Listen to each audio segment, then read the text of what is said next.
তিনটা শিকার আছে তোমরা জানো বোরের মডেলের। তিনটা শিকারের মধ্যে প্রথম একটা শিকার হচ্ছে কৌণিক ভরবেগের, যেটা তোমরা জানো যে এমডিআর। কৌণিক ভরবেগ হচ্ছে কি এমডিআর বা আই ওমেগা। এটা হবে কি 2 পাই বাই এনএইচ বাই 2 পাই এর সমান, এনএইচ বাই 2 পাই এর সমান।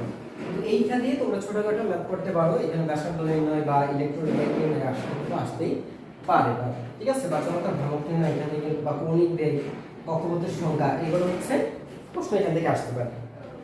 আচ্ছা, একটা শক্তির শিকার যেটা তোমরা জানো যে একই কক্ষপথে থাকা অবস্থায় শক্তি শোষণ বিকিরণ কোনোটাই করে না, কিন্তু যখন ইলেকট্রন যখন নিম্ন শক্তি স্তর থেকে উচ্চ শক্তি স্তরে যায় বা উচ্চ শক্তি স্তর থেকে নিম্ন শক্তি স্তরে আসে, তখন কিন্তু ইলেকট্রনের শক্তির একটা তারতম্য ঘটে, তখন শক্তি শোষণ বা বিকিরণ দুটাই ঘটে। তো এটা মনে রাখবা। আর একটা বিষয় লক্ষ্য রাখবা যে এই যে শক্তিটা, এটা কিন্তু কক্ষপথের উপর নির্ভর করে। যদি তুমি লোয়ার কক্ষপথ চিন্তা করো, এই লোয়ার কক্ষপথের শক্তি থাকে কম আর হায়ার কক্ষপথের শক্তি থাকে বেশি। কক্ষপথ যত ছোট, শক্তি তত কম, আর কক্ষপথ যত বড় শক্তি তত বেশি হবে। ঠিক আছে, এই শক্তিটা তোমরা জানো যে এই শক্তির পরিমাণ হচ্ছে ই বলতে এখানে ই হচ্ছে আপার কক্ষপথ মাইনাস ই লোয়ার কক্ষপথ। উপর শক্তি স্তর থেকে নিম্ন শক্তি স্তরের যে এনার্জি সেটা বাদ দিলেই পাওয়া যায় বিকিরিত শক্তি। যে শক্তিটা বিকিরিত হয় বা নির্গত হচ্ছে সেই শক্তির পরিমাণ পাওয়া যায়। আচ্ছা, এরপর দেখো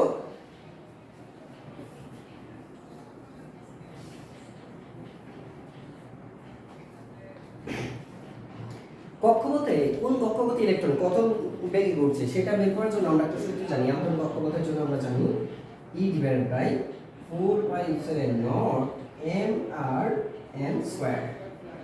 এই আমরা একটা সূত্র জানি, স্কয়ার হবে এটা, তাই না? যেখানে r এর মান r1 সমান হচ্ছে a square new not epsilon not divide করে হচ্ছে পাই m e স্কয়ার। এটা কিন্তু একটা ফিক্স মান আছে, এটা হচ্ছে 5.3 ইনটু tan ইনভার্স, এটাকে এভাবে লেখা যায় 0.53 ইনটু হচ্ছে tan ইনভার্স 10 মিটার অথবা 0.53 অ্যাংস্ট্রম।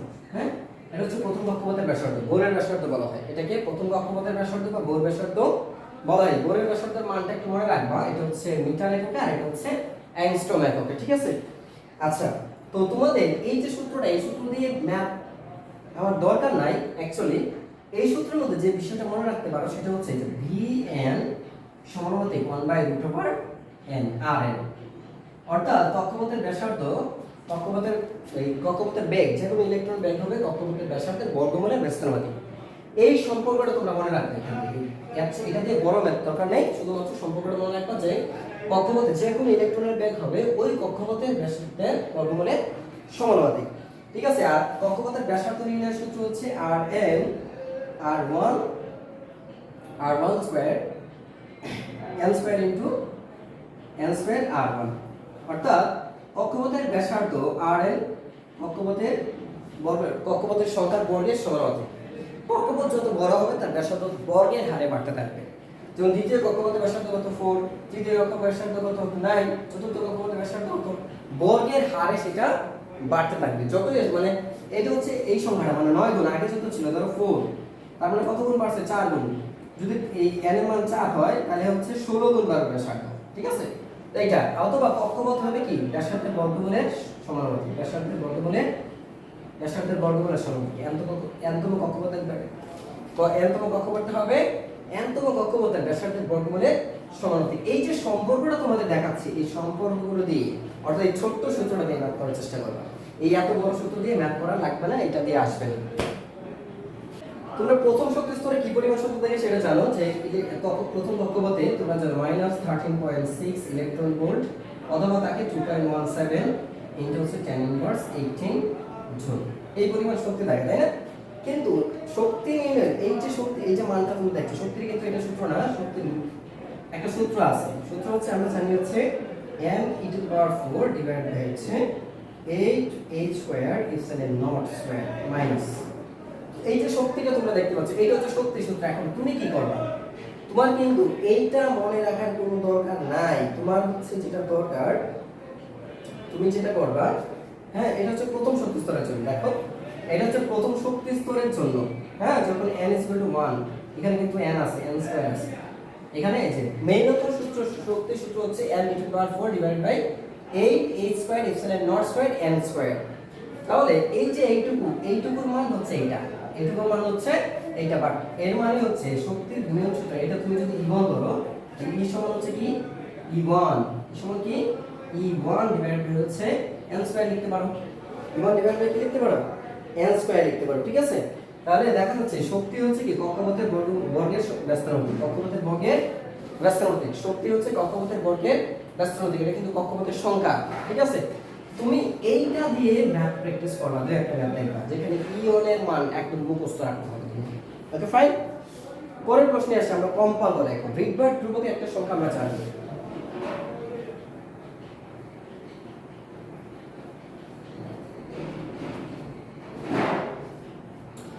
তো দেখো রিডবার্গের একটা ধ্রুবক আছে r into 1/n² minus 1/n² এটা কম্পাঙ্কের নিয়মের সূত্র হচ্ছে এটা। এখন দেখো ইলেকট্রনের কম্পাঙ্ক, ইলেকট্রন যে ঘুরছে চারপাশে ঘুরছে, ইলেকট্রনের একটা ফ্রিকোয়েন্সি আছে। ইলেকট্রনের এই ফ্রিকোয়েন্সি হচ্ছে সূত্র হচ্ছে এটা, যেখানে r হচ্ছে রিডবার্গের ধ্রুবক, রিডবার্গের ধ্রুবকের একটা মান আছে, ঠিক আছে। কম্পাঙ্কের নিয়মের সূত্র হচ্ছে এটা। এইটা হচ্ছে প্রথম কক্ষপথ, দ্বিতীয় কক্ষপথ। একটা কক্ষপথ থেকে যখন আরেকটা কক্ষপথে যাবে তখন একটা তরঙ্গ দৈর্ঘ্য সৃষ্টি হবে, একটা শক্তির শোষণ বা বিকিরণ ঘটবে। এই শক্তির শোষণ বা বিকিরণ যখন ঘটে তখন কি হবে, তখন একটা তরঙ্গ দৈর্ঘ্য বা দৈর্ঘ্য অথবা কম্পাঙ্কের সৃষ্টি হবে। সেই বিকিরিত বা শোষিত শক্তির কম্পাঙ্ক অথবা বিকিরিত বা শোষিত শক্তির তরঙ্গ দৈর্ঘ্য তুমি কিন্তু বের করতে পারবা এই সূত্র দিয়ে। তুমি যেমন এটা f আছে 1/λ, তুমি কিন্তু এখান থেকে সাইনে লিখতে পারো c/λ। এই c/λ r into 1/n² minus 1/n²। তো তুমি কিন্তু এই সূত্র দিয়ে তুমি কিন্তু চাইলে তরঙ্গ দৈর্ঘ্য কিন্তু বের করতে পারবা, এই যে তরঙ্গ দৈর্ঘ্যটা, ঠিক আছে। এটা দিয়ে এই সূত্র হচ্ছে তরঙ্গ দৈর্ঘ্য। এখানে r এর মানটা একটু মুখস্থ রাখবা। r এর মান হচ্ছে কত, আর হচ্ছে 10 97 37 হ্যাঁ 31.6 পার মিটার। এর আগে হচ্ছে পার মিটার, অর্থাৎ কম্পাঙ্কের পার মিটার এখানে আসছে, ঠিক আছে। পার মিনিটও ধরতে পারো এখানে, ও সরি এটা পার মিটার, এটা হচ্ছে রিডবার্গ ধ্রুবকের একক, সরি। আচ্ছা এখন তরঙ্গ সংখ্যা নির্ণয়ের একটা সূত্র আছে। তরঙ্গ সংখ্যাটা কি? তরঙ্গ সংখ্যা f প্রাইম মানে হচ্ছে 1/λ। তরঙ্গ সংখ্যা হচ্ছে কম্পাঙ্কের বিপরীত রাশি। তরঙ্গ সংখ্যাটা কি? তরঙ্গ সংখ্যা হচ্ছে কম্পাঙ্কের বিপরীত রাশি অথবা কম্পাঙ্ক। তরঙ্গ সংখ্যাটা আবার কি? তরঙ্গ সংখ্যা কম্পাঙ্কের বিপরীত রাশি বা কম্পাঙ্কের তরঙ্গ সংখ্যার ব্যস্তানুপাতিক। কিন্তু তরঙ্গ সংখ্যা হচ্ছে কম্পাঙ্কের সমানুপাতিক f/c। তরঙ্গ সংখ্যা কম্পাঙ্কের সমানুপাতিক, এই সম্পর্কটা একটু মনে রাখবা। তরঙ্গ সংখ্যা কম্পাঙ্কের সমানুপাতিক, তরঙ্গ সংখ্যা কম্পাঙ্কের সমানুপাতিক। ওকে, পরে দেখো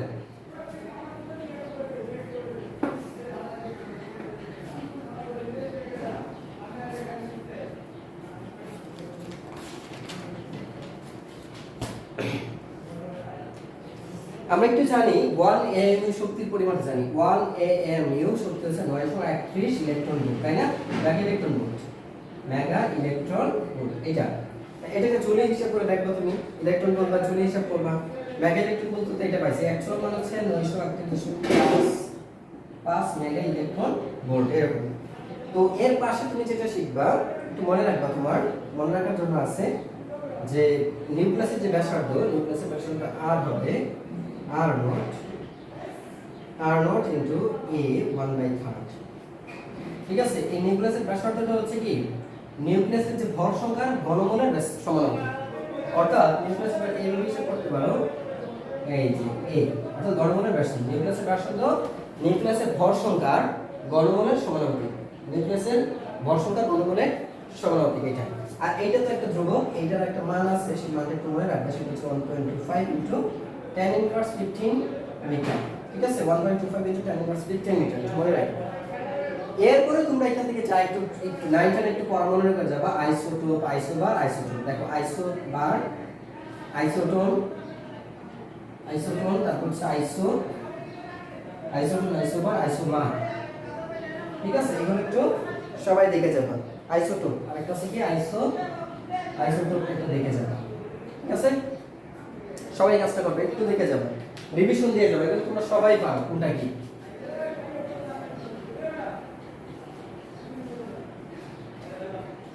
এখন একটু বিক্রিয়া দেখো, নিচের কোনটা এইখান থেকে বিক্রিয়া আসতে পারে। যেমন ধরো 226 রেডিয়ামের একটা বিক্রিয়া আছে 88, এটা থেকে তুমি কি পাচ্ছ, এখান থেকে হিলিয়াম পাচ্ছ, একটা পরমাণু হিলিয়াম নির্গমন করবে, ঠিক আছে, প্লাস এখান থেকে তুমি যেটা পাবা রেডন পাবা 86। তাহলে দেখো এই রেডিয়ামের তেজস্ক্রিয় বিকিরণে নিউক্লিয়ার বিক্রিয়ায় কি পাচ্ছ তুমি, একটা হিলিয়াম কণা পাবা, একটা এইখান থেকে একটা হিলিয়াম কণা অপসারণ করলে পাওয়া যায় কি রেডন পাওয়া যায়। এই বিক্রিয়াটা মনে রাখবা, এভাবে বিক্রিয়া মনে রাখতে হবে। তারপর হচ্ছে 214 প্লান বল, হ্যাঁ, বা একটু লেট পাবো।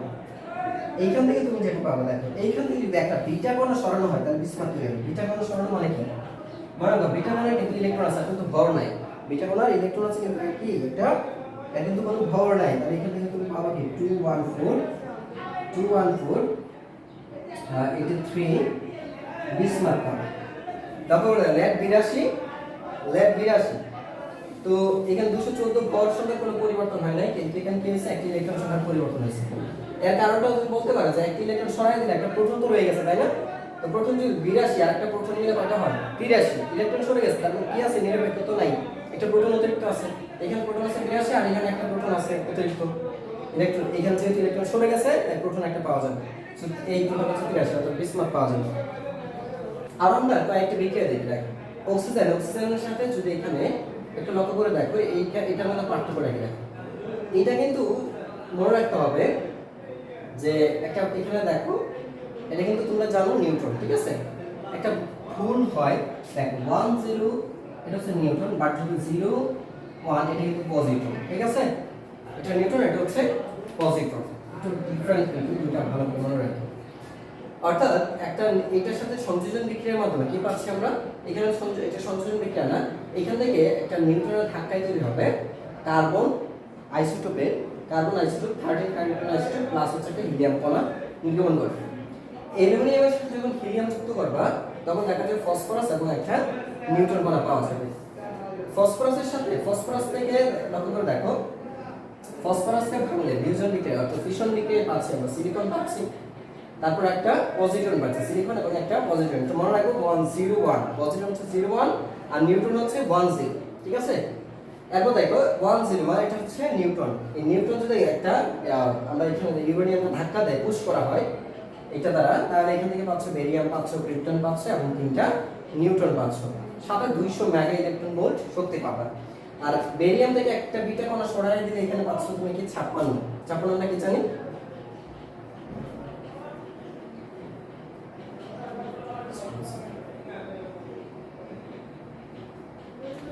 এখানে 57 পাবা, ঠিক আছে।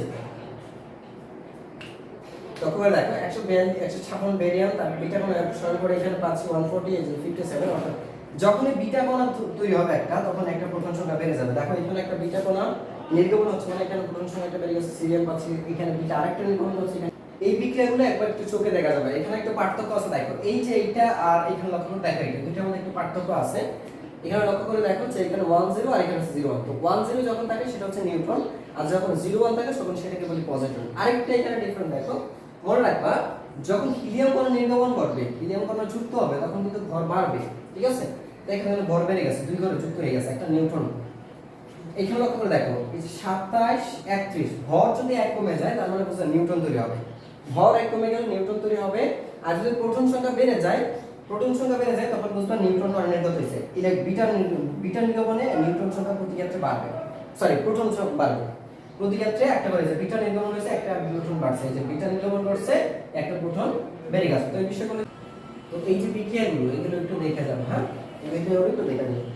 সর্বশেষ যেটা বলবো, তোমরা দুই একটা ম্যাথ প্র্যাকটিস করতেই হবে, যেটা ম্যাথ প্র্যাকটিস তোমরা করবা সেগুলো হচ্ছে বিটা ক্ষয়, অর্ধায়ু, বিগত বছর প্রশ্ন একটু দেখে যাবে। একটি হাফের অর্ধায়ের জন্য তোমরা সূত্র জানো লং 2/λ, আর গড়াইয়ের জন্য তোমরা সূত্র জানো 1/λ, হ্যাঁ ঠিক আছে। তো তোমরা একটু এটা হচ্ছে ক্ষয় ধ্রুবক, এটা তোমরা জানো যে এই দুইটা দিয়ে একটু ম্যাথ প্র্যাকটিস করবা, এই দুইটা দিয়ে ম্যাথ প্র্যাকটিস করবা, আর কিছু লাগবে না এখান থেকে, ঠিক আছে। তো এই ছিল তোমার এই অধ্যায়ের জন্য, এই অধ্যায়ের জন্য আর কিছু লাগছে না।